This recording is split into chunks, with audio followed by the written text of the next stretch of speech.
Good morning or afternoon, everyone. Today we are going to begin week 10. Before we begin the lecture, please do not forget that this week we are beginning the first Zoom attendance sessions. In this session, we're going to review last week's content. Okay, so please don't forget at the end of this lecture video, log into Zoom and get ready for our Zoom session. This Zoom session will be used to track your attendance points, so you must come if you want an attendance point today. If you are 5 minutes late, you will be considered absent, so please get there on time. Also, you must send a message in the Zoom chat right away. That way, I have a written documentation of the exact time that you entered. If you arrive on time but you forget to write a message in the chat window, then I'm sorry, but we cannot prove your attendance and I cannot give you an attendance point. So make sure you write hello or I'm here as soon as you enter, right away. Also, I'm going to open the Zoom meeting 5 minutes early, so you can start logging in 5 minutes before the Zoom session time. Okay, so please don't forget, today is the first Zoom session. All right, now that we've got that out of the way, let's begin with today's topic. Last week we learned about how to write a resume and how to begin the job application process. Today we're going to look at the last stage of the job application process, which is the job interview. How can we prepare for a job interview and what should we say? What do they want to know? Let's take a look. So, as we learned last week, the job application process is quite long. There are many different steps, and many people will apply for the same position. When we looked at the company's point of view, we learned that recruiters want very specific tasks to be completed. And for that to happen, they have a checklist of qualities that they want. It could be a degree, it could be a technical skill, or it could be a certain number of years of experience. They know exactly who they are looking for. As an applicant, you are represented by your resume. And your resume is really important because that is the only way that recruiters know who you are, what you can do, and why you are a good fit for the role.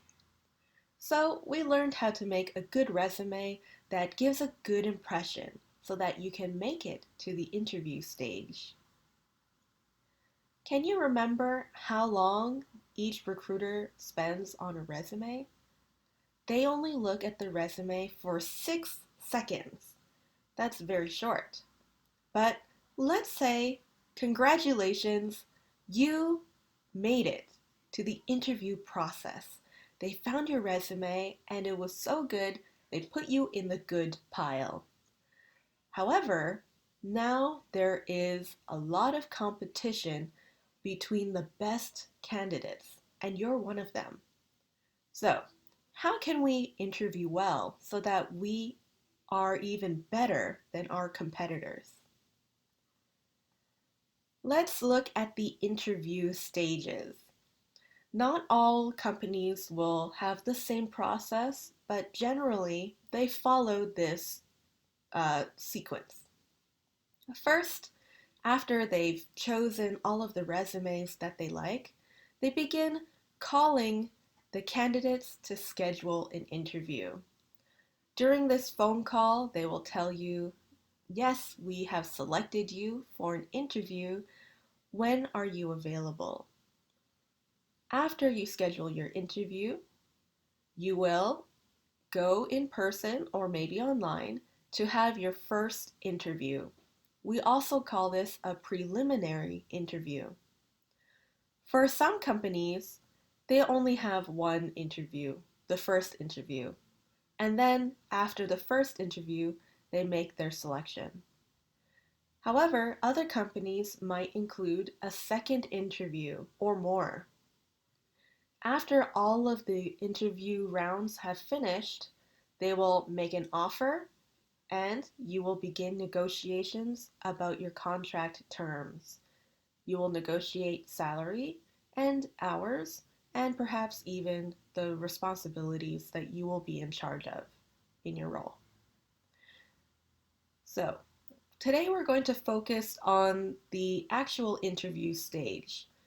It could be the first interview or the second interview, and some jobs might even have up to 5 interview stages. So, by the end of one job application, you'll have a lot of experience with job interviews. So, let's get ready to prepare for a job interview. First, let's look at the different types of interview. There are many different ways to have a job interview, and the type that is chosen by the company will depend on the company and the type of position. Let's take a look at the most popular interview types. The first type is the phone or web interview. Why do we use phone or web interviews? Well, it's usually the first stage of an interview. So remember when they called to ask if you are available? Sometimes when they call to schedule the interview, they also screen the candidates.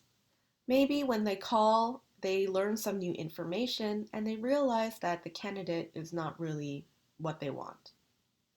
They also use this phone call to verify information on the resume. They want to check that everything is correct and up to date. A phone interview might also be used to save expenses. Maybe it's too expensive to hire a recruiter or a hiring manager to sit in person and spend many hours interviewing people in an office. Maybe the process is just too long. They want to save time and save money, so they use a phone interview. It might also be used for remote positions. Maybe the job is an online job and they don't have an office. Or maybe they're recruiting people from different countries or different cities, and it would be very difficult to schedule an interview with everyone's schedule. So for some companies, a phone or web interview is more convenient. Now let's look at the classic job interview, which is the one-on-one interview. This is the job interview that you're probably going to have at some point in real life. Why do we use one-on-one job interviews? First, they want to check that your qualifications meet the requirements. When they read your resume, they only get a short summary of everything you can do and everything that you are qualified for. In person, they can ask for more detail and they can understand your qualifications a lot better. In person, they also get to see if you'll fit in the company culture. What is a company culture? Well, some companies have different ideas or different work philosophy, and they want all of their employees to match that work philosophy. So, for example, one company might be very strict about deadlines and encourage workers to spend as much time as they need to complete a task, even if it means working late every day or staying in on the weekend. However, another company, maybe a family business, might be more relaxed. It might treat its employees more as family members than as employees. So they want to know your personality and see if your personality will match the company personality. They also want to learn more detail about your work experience. Remember how we mentioned that you can include things like your charity, volunteer work, your school clubs, or maybe some awards that you have won.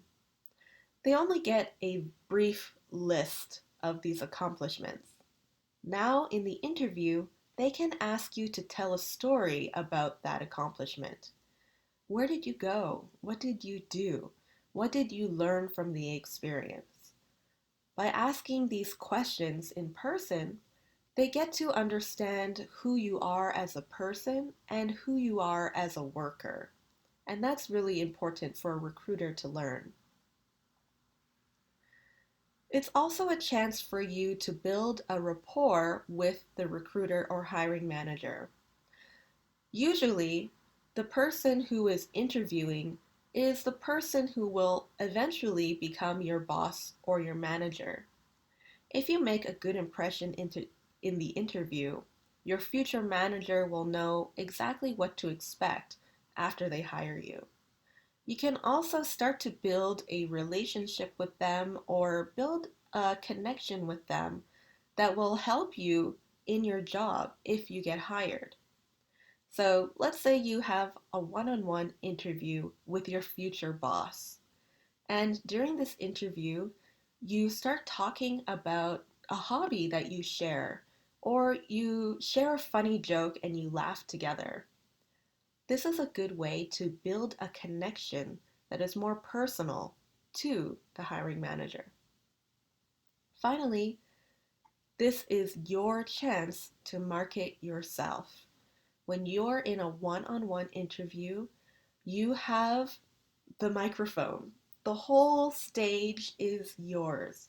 So you really need to show your best face and talk about what a great worker you are, the amazing skills you have, and really make an ad for yourself. Like you're watching TV and a commercial comes on, and you enter the room and say, I hear you're looking for the next accounting manager.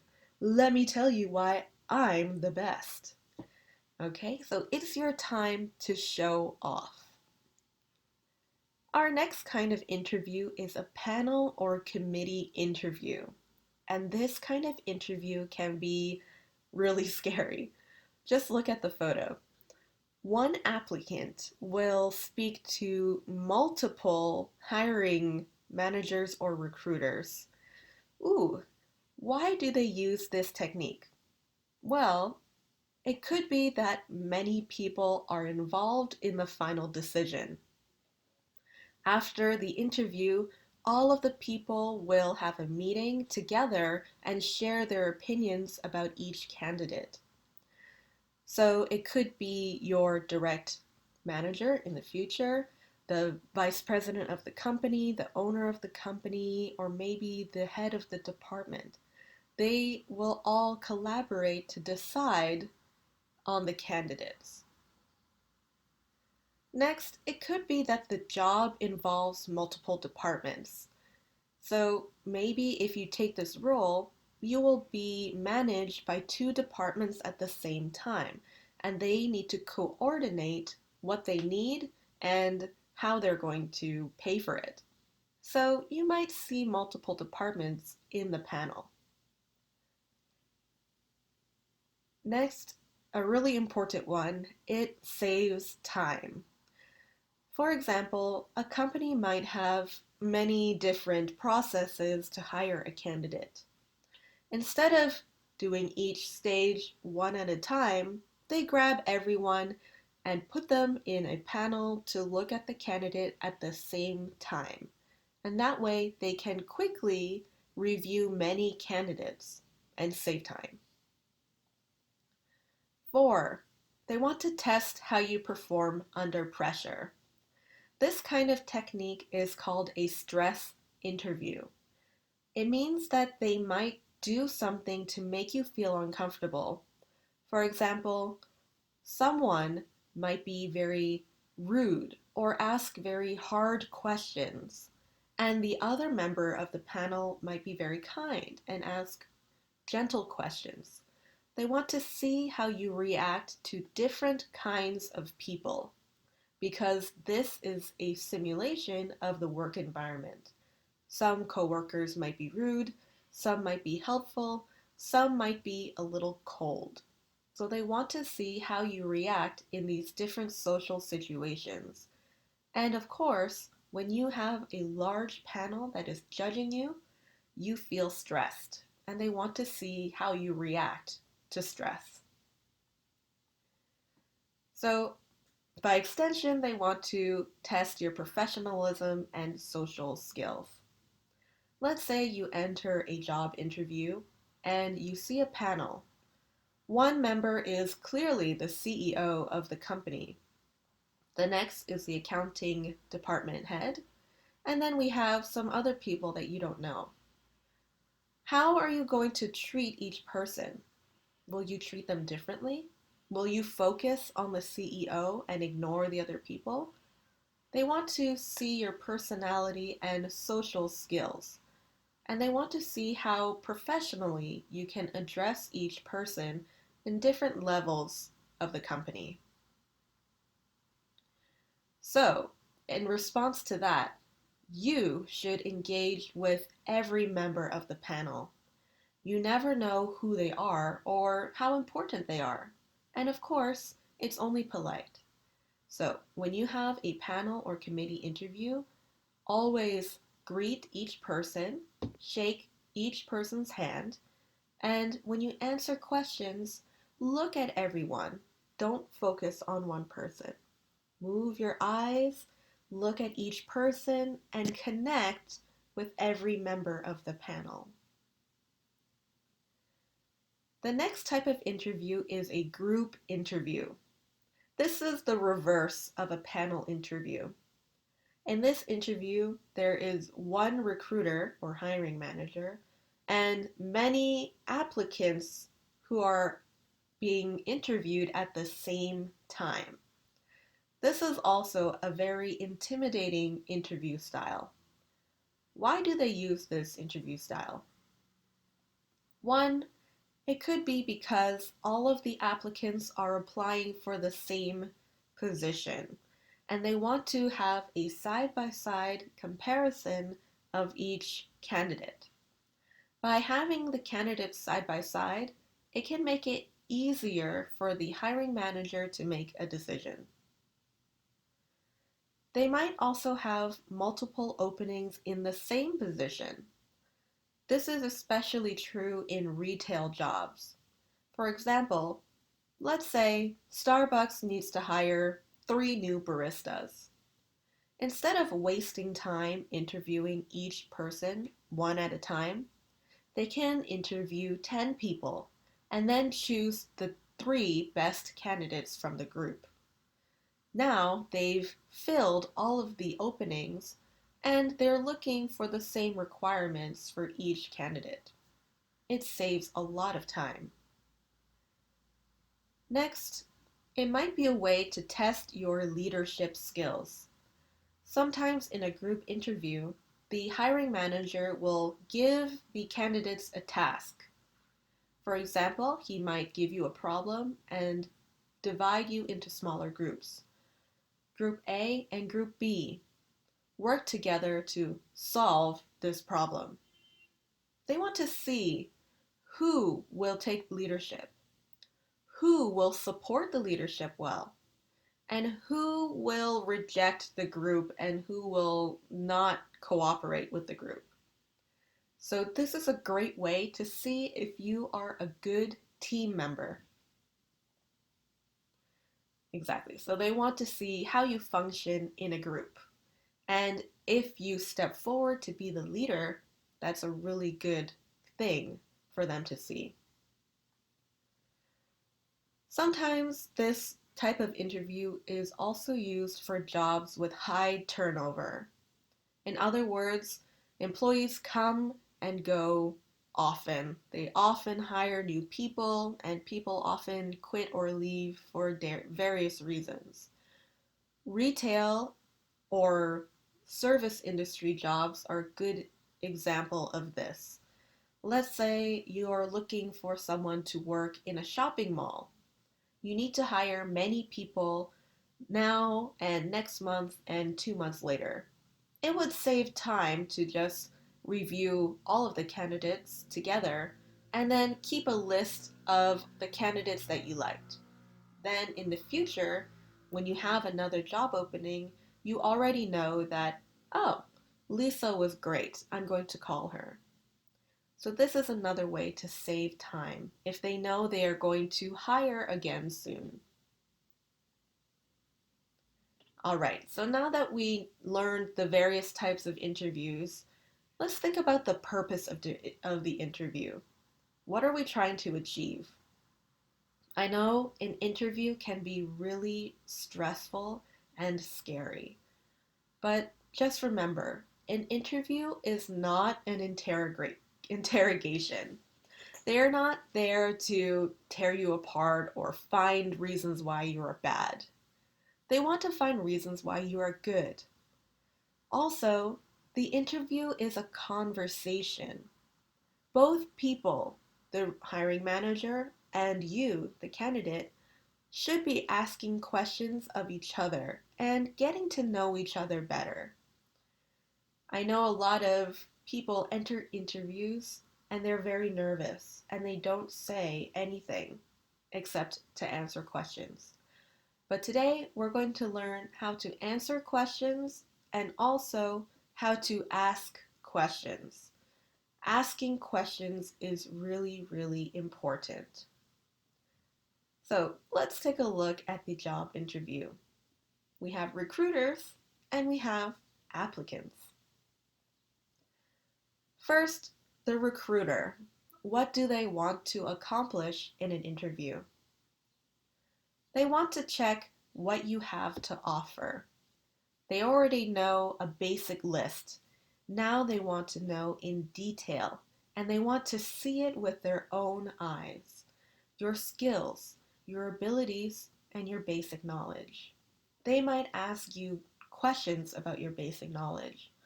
For example, if you are applying to become an IT worker, they might ask you questions about different programming languages.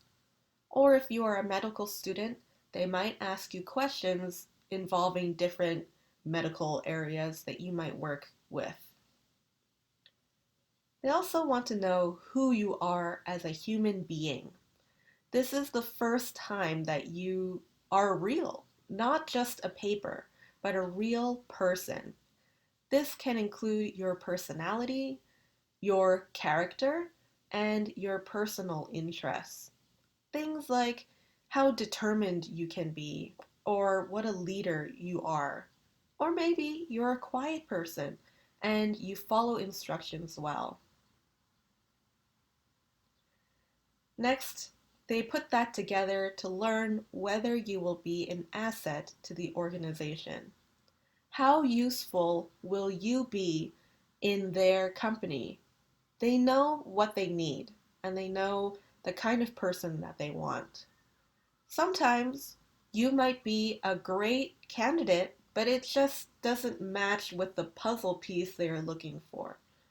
So they want to assess whether you will be useful for the specific purpose that they have. How about you? What are your goals when you enter the interview? Of course, number one is to get a job.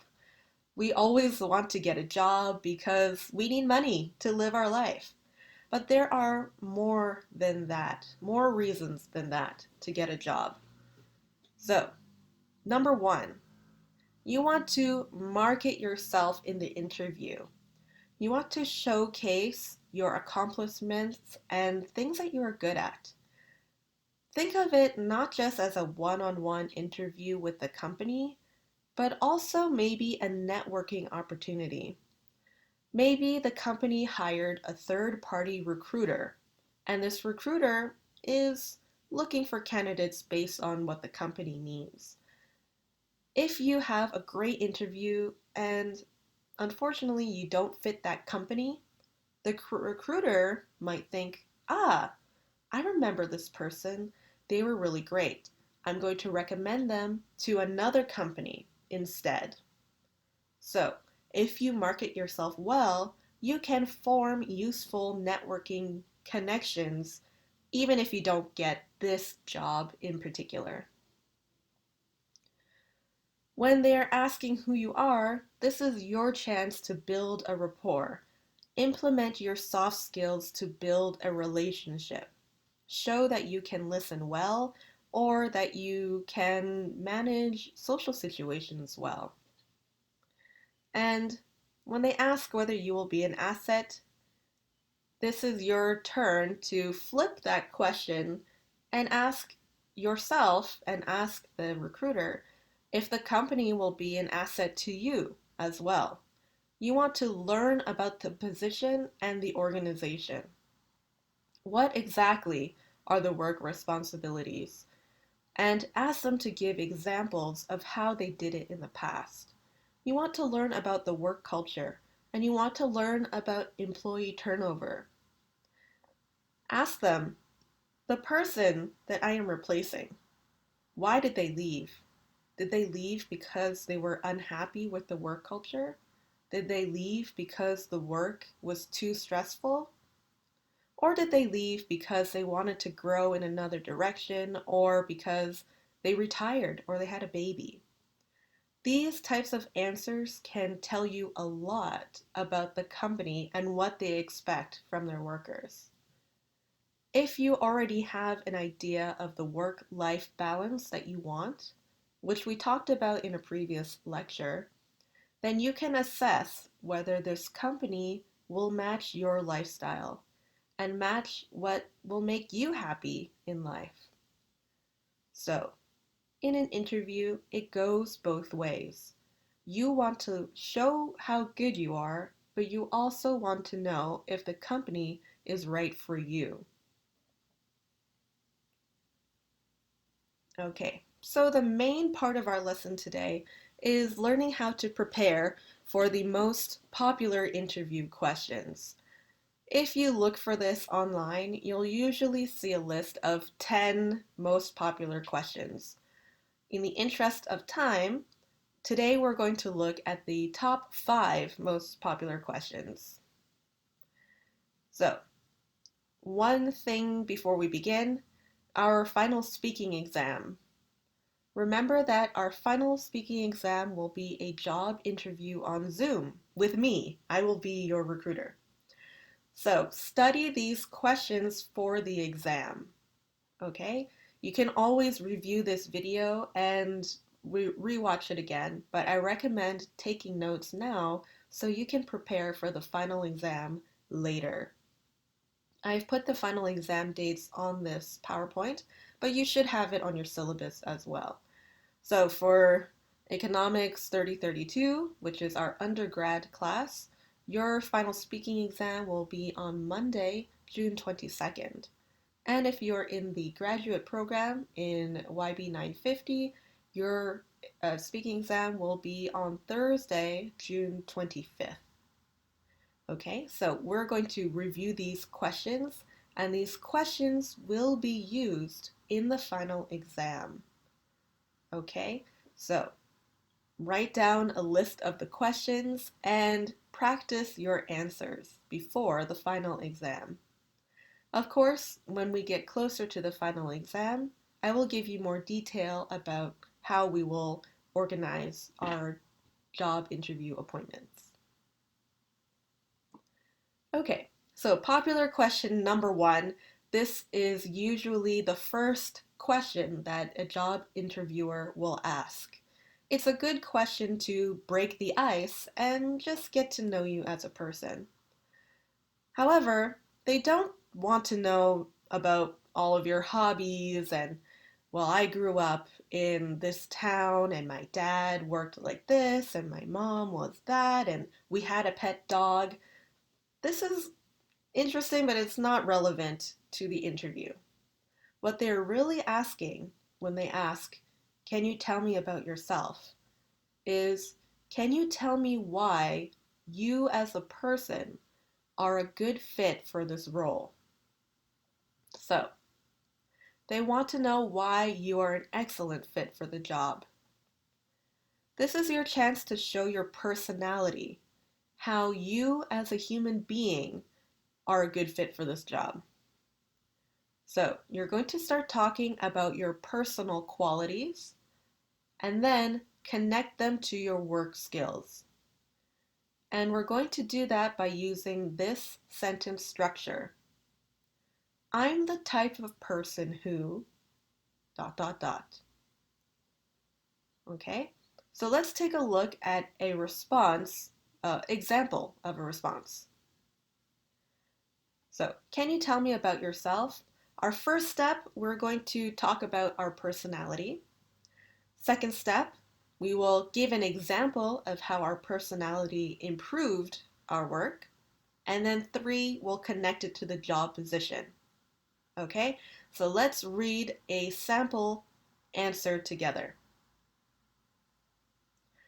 I'm the type of person who is always looking for ways to learn a new process and make it more efficient. For example, in my marketing class, I organized our group work using project management software. The group members voted me chief organizer of the group. I love that this role involves being organized, and I'm excited to learn more about it. In this sample example, in this sample answer, we can see a student or a recent graduate explaining why they think their personality matches the role. Let's look at each part one by one. First, I'm the type of person who. Here you're describing your character, your personality. Then, this person gave an example of how they used that personal quality in a work situation, or in this situation, in school, how they used it in a group project.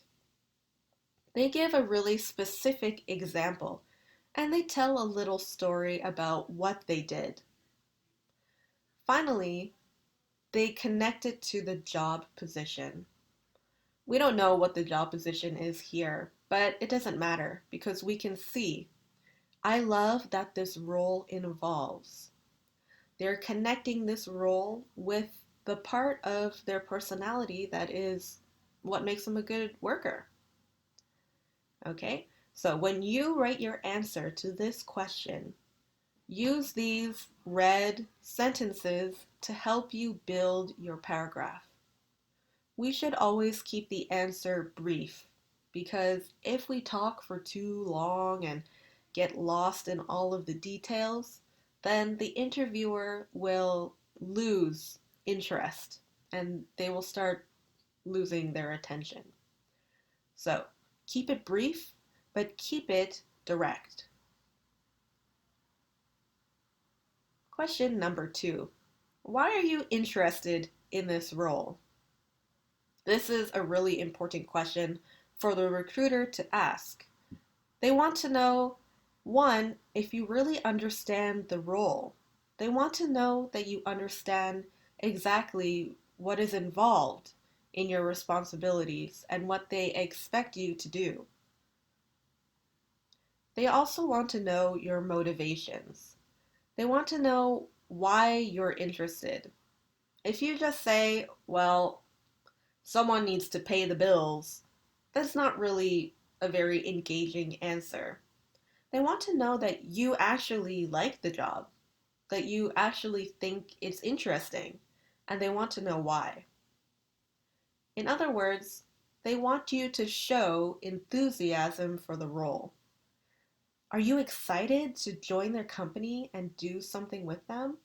Maybe the work that they do is something really meaningful to you. For example, if you are a medical student, maybe helping others is really important to you.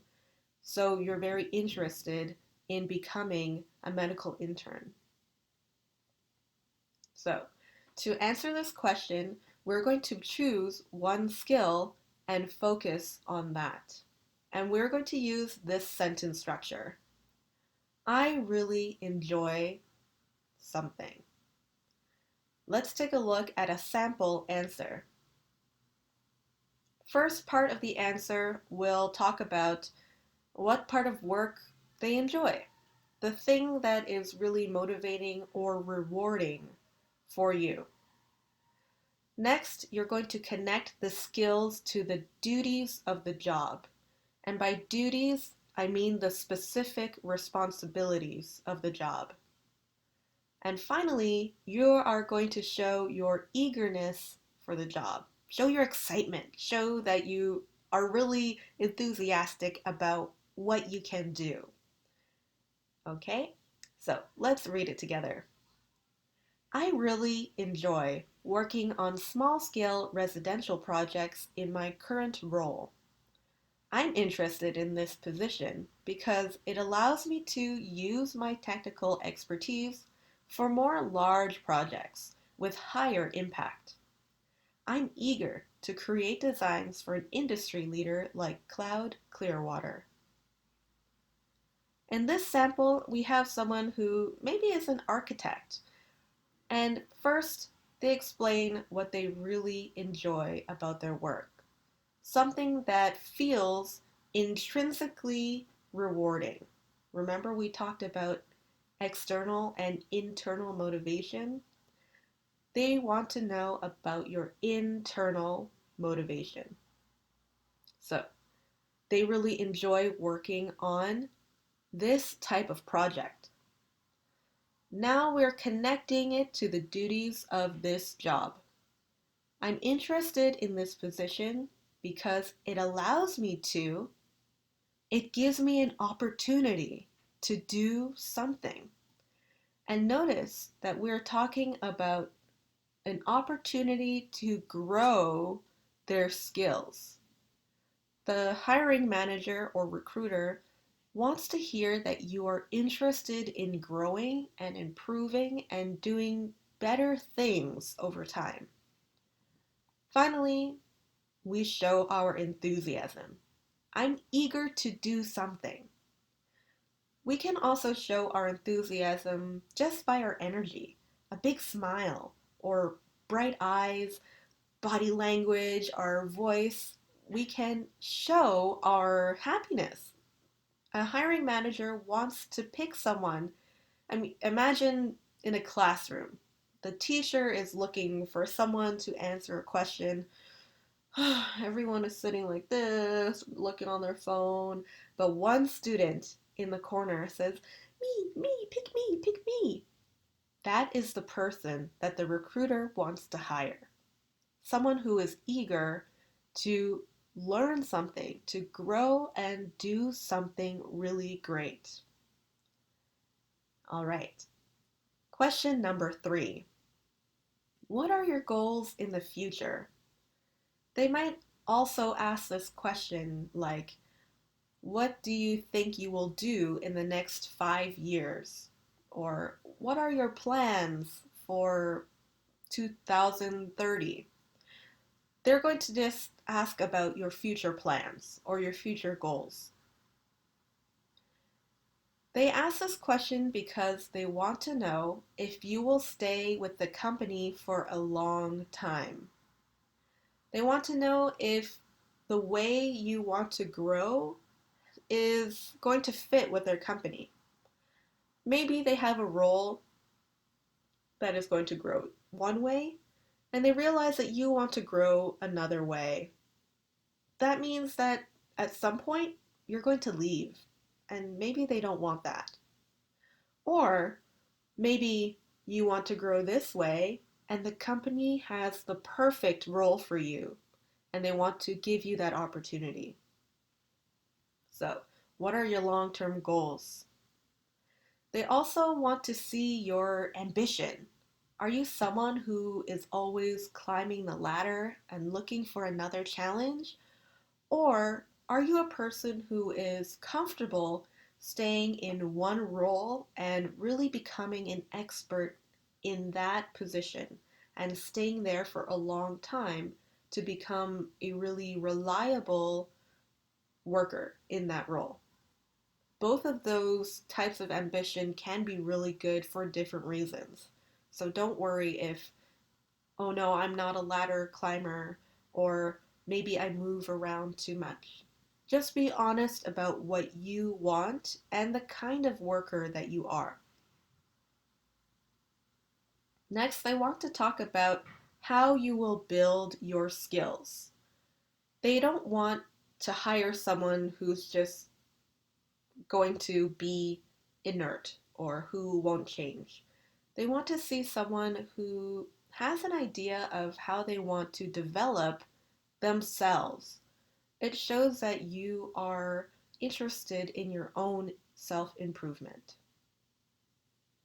And finally, you need to think about how this role will help you accomplish your goal. And by doing this, you're going to connect this job position with your goals and how they function together.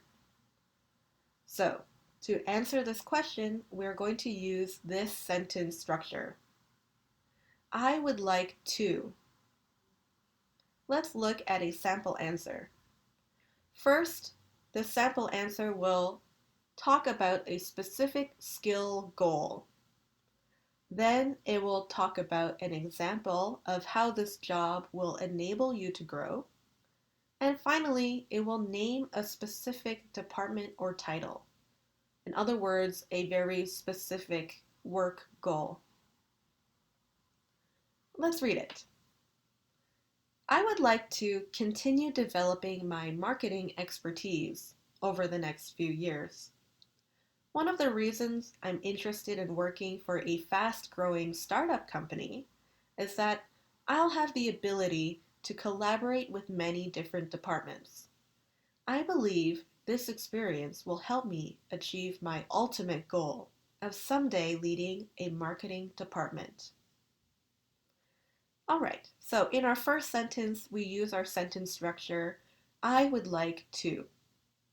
This sentence is explaining your future goal, what you plan to do or what you want to do in the future. Next, we give an example of how this job in particular will connect to your goal. So this job in a startup company gives them the ability or opportunity to have a certain kind of experience. And then that experience will lead to a specific goal, leading a marketing department, maybe earning however much sales commission or becoming the CEO. That could be your goal. So be specific about what you want and how this job will be connected to your goal. Question number 4. Describe a difficult work situation and how you overcame it. This type of question is called a behavior interview question. In this kind of question, they're not asking about what you would do, they're asking about what you really did in the past. And by looking at your past reactions or past actions, they can gauge how you will react in the future. So, number 1, they want to know how you handle stress. Do you get emotional? Or do you find a way to solve the problem? This is your chance to show your problem-solving skills using concrete examples of things that you really did. You also want to show them your human side, how you handle a conflict with another person, because interaction with coworkers and managers and customers will always lead to some kind of conflict. It's part of human nature. So, how do you deal with this conflict? For this question, we're going to use a technique called PAR. Let's take a look at what it is. PAR stands for problem, action, result. In other words, we're going to tell a little story about a problem, the actions that we took to solve the problem, and the final result at the end of the problem. This way, we give a good example of what we really did in the past and how we were able to overcome a stressful situation. Let's read the sample. Last semester, I had a student who was writing rude notes on student papers during peer grading assignments. I arranged a meeting with the student. I calmly, yet firmly, informed the student that the types of comments she wrote were not helpful, but hurtful.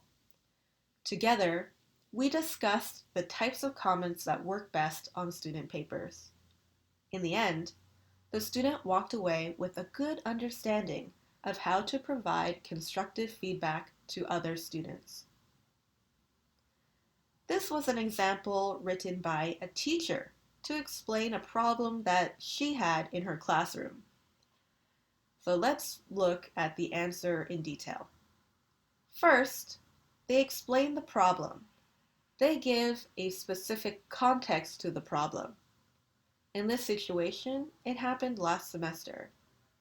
For you, it might have happened in my economics class project, or in my previous internship, or when I worked at this job. Always give some context to explain when this happened. Then she explains the situation, the problem. Next, what was the action you took to solve the problem? In this case, the teacher arranged a meeting with the student. Then we explain with some detail about what happened in the meeting and what they talked about. In the end, the teacher reveals that there was a good outcome, and we explain the result of this problem solving. Try to pick an example that had a good result. However, sometimes, even if there was a bad result, you can talk about how it was a learning process and it helped you improve your problem solving skills. Either way, you need to end this story with a good ending.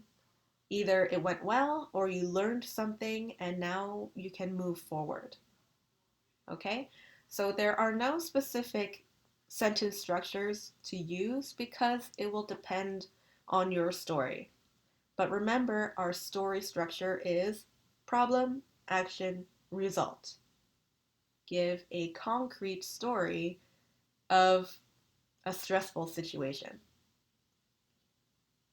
And now our last question to study for the final exam and for real life. What is your greatest weakness? This is an awkward question to answer because in a job interview, we want to explain how great we are and why we're so awesome. But now we have to talk about why we're not that good. And it can be difficult to answer without looking too bad or without sounding too fake. It also means you need to think about yourself very honestly, and it can be a little depressing. So let's think about how to answer this question. The reason why they ask this question is they want to know if you'll continuously get better at your job. They want to know if you can recognize your own problems and learn how to grow from them. In other words, this is your chance to show your self-awareness. You're not just someone who's going to push a button all day without thinking. You're someone who will act intentionally, reflect on your actions, and then grow from your experience. Show your self-awareness. We have to be honest about your weaknesses in this question. And then you have to talk about ways you've tried to improve. Okay, so not just a problem that is continuing, but a problem that you are making an effort to stop or to improve. And we're going to show that by using this sentence. I realized that. Okay, let's look at the sample. First, you will describe your flaw. Second, you will explain what you learned from it. And three, give details. What were the steps that you took to improve your weakness? Let's read it together.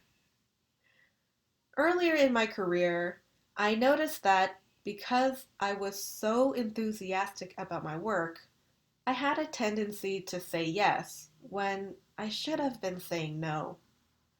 I was taking on too many projects.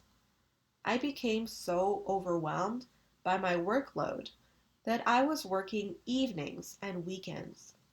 I realized that the stress affected my production quality. So I started using workload management tools to set better expectations for myself and my teammates. So, again, we're going to tell a little story from our work experience. When we describe our flaw, we need to tell the story of when we realized we had the flaw.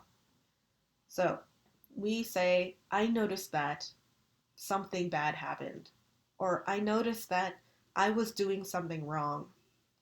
We give a little explanation of the weakness. In this case, taking on too much. And we use an expression in English, biting off more than you can chew. So when you're eating and you take too big of a bite and you can't handle it, biting off more than you can chew. Then we explain our moment of learning or our moment of realization. I realized that the stress affected my production quality. Here we're explaining that we learned something from our mistake. So I started a specific step. In this case, they started managing their workload. So, although this is a negative trait, we're explaining it in a constructive and positive way. It helped this candidate become a better worker. And it also shows a little bit of enthusiasm, right? They were too enthusiastic. So, this is a good way to explain your weakness in a positive light. All right, so we have 3 sentence structures that you can use. So, to recap the 5 most popular questions, we have them all listed here, and we're going to review the sentence structures that you should use. Can you remember all 5 of them? Number 1, can you tell me about yourself? We should say, I'm the type of person who. I'm the type of person who likes to organize. I'm the type of person who likes to make processes more efficient. I'm the type of person who likes to help customers and make a difference in their life.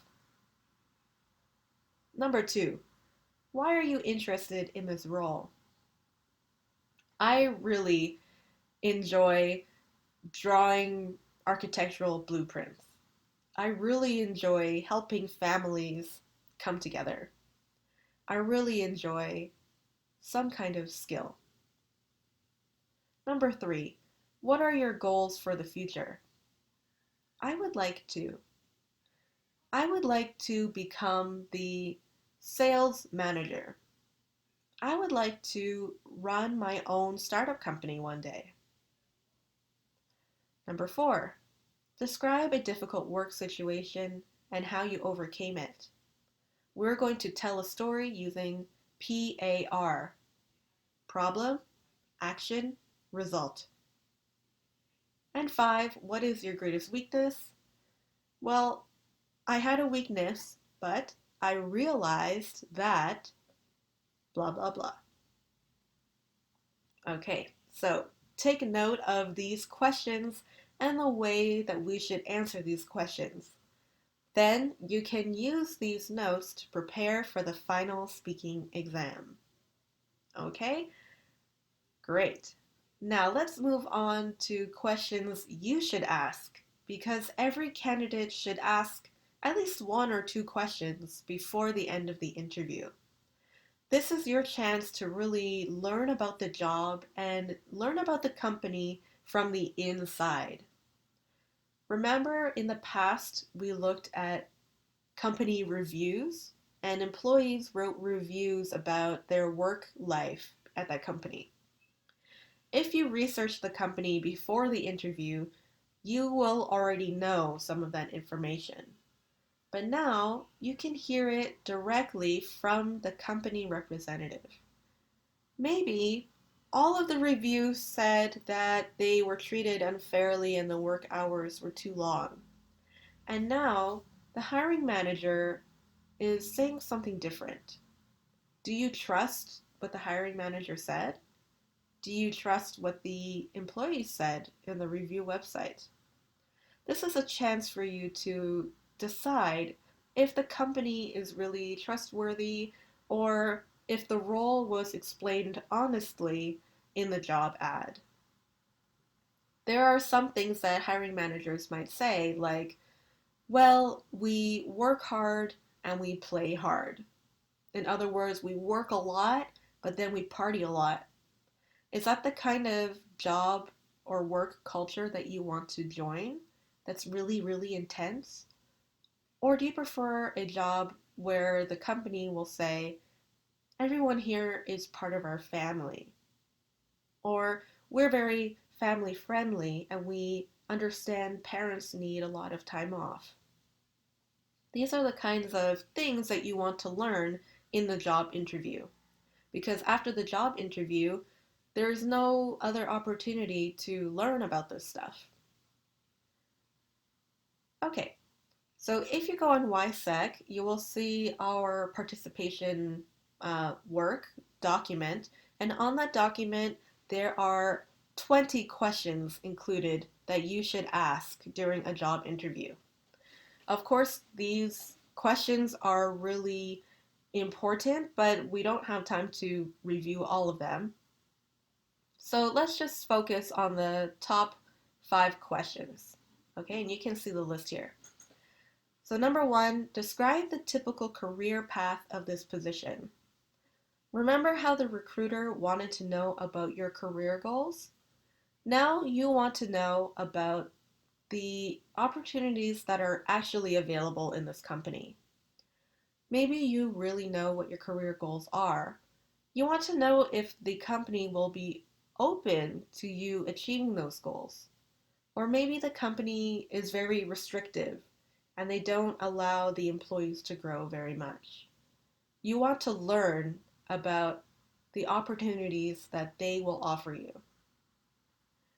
Number 2, what are the opportunities for advancement? This is a more detailed way to ask a similar question. Now you're asking for them to give examples. For example, maybe they offer pay raises, or they offer a higher commission. They offer like a job promotion, or maybe you have an opportunity to work at another location. You want them to give specific examples. Number 3, is it the company's policy to promote from within or from outside? This one is really important. Of course, during the interview, you are being hired from outside. But once you join the company, can you move up the ladder? Or will they constantly add new people and keep you in the same position? Generally, promoting from within is really good for the employees. It means that you have opportunities to grow. If they are hiring from the outside, then it makes a competition harder and it's more difficult for you to improve your career. Number 4, how much responsibility is given to an individual after 1 year? This question is really great because it suggests to the employer that you want to stay for a long time because you are planning not only your career goals, but how you will fit in the company over a long time. It also shows or asks the recruiter to tell you in specific detail exactly what they expect from a worker. So maybe in the interview, they're very nice and they say, oh, well, we expect you to do 5 tasks. But then the moment you begin the job, oh, really, you need to do 10 or 15 tasks. Then they weren't very honest in the job interview. By asking questions like this, you learn the answers very clearly and you force them to be direct with you. You also get an idea of what your work-life balance will be when you work with them. Number 5, describe the training program that new employees receive. This question is really important. Does the company support its employees and help it grow?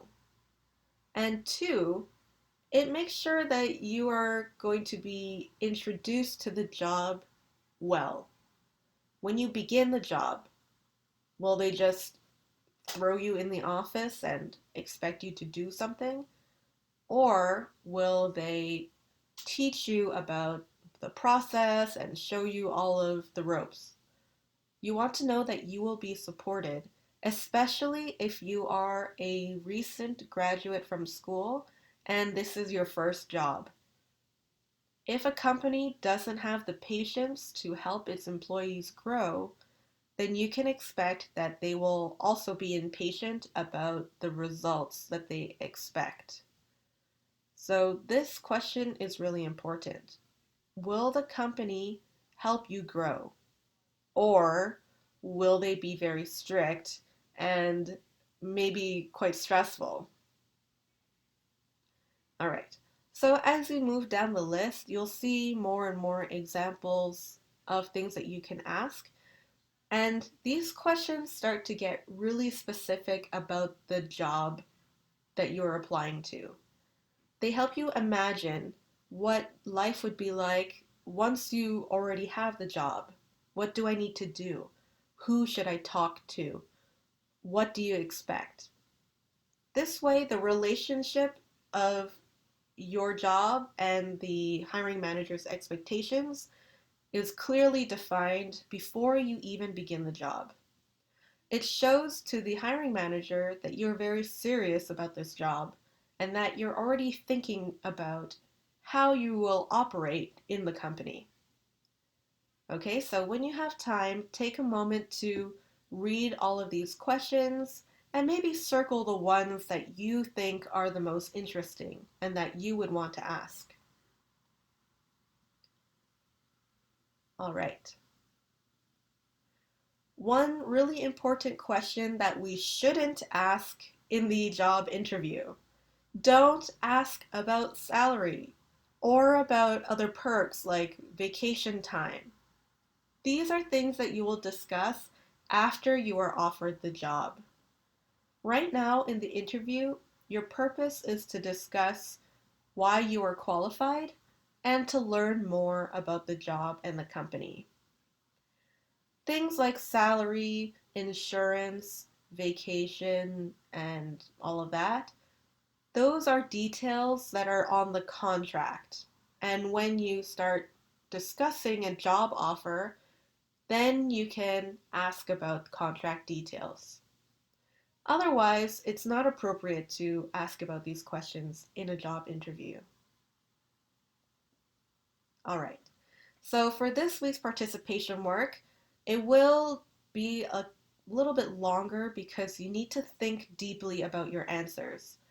And I'm not doing this to give you lots of homework, but because I want you to really think about your real life. This work is designed to help you in the future. So keep this paper, not just for your final exam, but for your real life. After you graduate from school or when you apply for an internship, use this information to help you because I don't just want to teach you the textbook, I want to teach you real life skills. Okay, so think hard about your answers and then submit your paper onto WISEC. You can use this document as a reference for our job interview final exam. Okay, so these are not the same questions as these. Okay, they are not the 5 popular questions. Instead, they are questions designed to make you think about who you are as a worker and what you want to accomplish. Okay, for the participation work, we will have a 1-week deadline as usual. So in summary today, one, we reviewed very briefly our resumes and what they are and what we want to accomplish. Then we looked at the interview stages, the interview process, and the different types of interviews and their uses. The most important thing we talked about today were the 5 most popular interview questions and how to answer them. Then we also discussed questions that you should ask in the interview. Finally, our participation work, it must be submitted onto WISEC, and its preparation for your final exam interview. And our attendance, our first Zoom session today. Don't forget about Zoom. It will open 5 minutes early, so please come on time.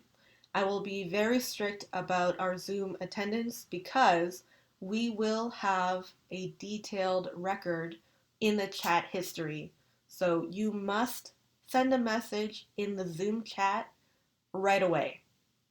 Absolutely. I cannot make any more exceptions, okay? So don't forget, Zoom attendance on time, write a message. Okay, thank you very much, everyone. I hope you learned something useful today, and I will see you on Zoom. Take care.